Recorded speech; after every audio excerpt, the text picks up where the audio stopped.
O'zimni savdoni boshlash uchun aslida millionlab pul kerakmi? Assalomu alaykum hammaga o'rtoqlar. O'zim marketda endi savdoni yo'lga qo'yish borasida va necha pul sarmoya bilan boshlasam bo'ladi degan savolga hozir javob berib o'tib ketaman. Bundan oldin kanalimizga yangi bo'lsangiz, kanalimizga obuna bo'lib va o'z fikringizni izohlarda yozib qoldirishingiz mumkin. Ko'pchilik aynan shu joyda xato qilishadi. Odamlar samimiy o'ylaydiki, ko'p katta kapital kerak bo'ladi deb. Aslida yo'q. Ombor kerak yokida va biznes tajriba kerak.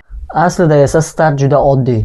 Kichik hajmda mahsulot 10 yoki 20 dona bilan ham oddiy telefon va notebook va uzun platformasi tayyor. Infratuzilma va mahsulotni joylaysiz. Qolgani logistika, to'lov, mijoz, oqima tizim orqali ishlaydi. Ya'ni bu yerda muammo pulda emas, muammo to'g'ri boshlamaslikda. Kim kichkinadan boshlaydi va tezroq o'sadi. Agar siz ham ortiqcha risk qilmasdan uzun marketda savdoni boshlamoqchi bo'lsangiz, obuna bo'lib va videolarimizni kuzatishni davom eting. Keyingi videoda aniq start strategiyasini ko'rsataman va uzun market endi boshlamoqchi bo'lgan yaqiningiz va tanishingiz bo'lsa, bu videoni ularga yuborib qo'ying.